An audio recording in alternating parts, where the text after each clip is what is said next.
প্রতি বছরই হজযাত্রীদের সব ধরনের সুযোগ সুবিধা নিশ্চিত করতে, নিরাপত্তা দিতে এবং ভিড় নিয়ন্ত্রণে রাখতে নানা পদক্ষেপ নিয়ে থাকে সৌদি আরবের হজ ও ওমরাহ বিষয়ক মন্ত্রণালয়।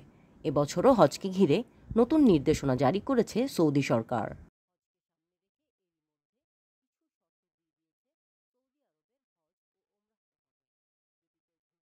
চলতি বছর পবিত্র ওমরাহ পালন করতে গিয়ে এখন পর্যন্ত যেসব বিদেশি মুসল্লি সৌদি আরবে অবস্থান করছেন তাদেরকে নিজের দেশে ফিরে যাওয়ার সময়সীমা বেঁধে দিয়েছে দেশটির হজ ও ওমরাহ বিষয়ক মন্ত্রণালয় থেকে বলা হয়েছে, ওমরাহ যাত্রীদের সৌদি আরব ছাড়া শেষ দিন 29শে এপ্রিল। এবছর পবিত্র হজের আগে যারা ওমরাহ পালন করতে সৌদি আরবে যাবেন তাদের অবশ্যই 29শে এপ্রিলের মধ্যে সে দেশ থেকে বের হয়ে আসতে হবে। সেদিন সৌদি আরবে জিলকদ মাসের 1 তারিখ। সেদিনের পর থেকে বার্ষিক হজের প্রস্তুতি নেবে সৌদি আরব কর্তৃপক্ষ।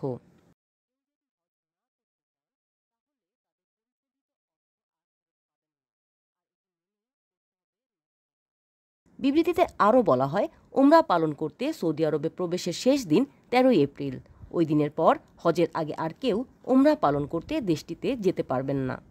নির্দেশনায় বলা হয়, 29শে এপ্রিলের পর ওমরাহ যাত্রীদের কেউ যদি সৌদি আরবে অবস্থান করেন তবে তিনি দেশটির ভিসা আইন ও হজের নীতিমালা লঙ্ঘন করেছেন বলে বিবেচনা করা হবে এবং আইন লঙ্ঘনকারীদের বিরুদ্ধে কঠোর শাস্তিমূলক ব্যবস্থা নেওয়া হবে।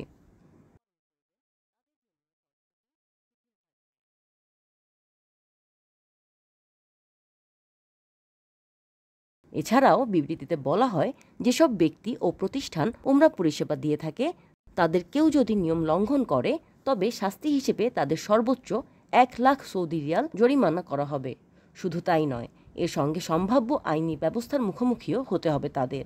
তাই সৌদি আরব কর্তৃপক্ষ সবাইকে নির্দিষ্ট সময়ের মধ্যে দেশ ছাড়ার এবং এ সম্পর্কে কর্তৃপক্ষকে জানানোর নিয়ম কানুন পুরোপুরি অনুসরণ করার আহ্বান জানিয়েছেন।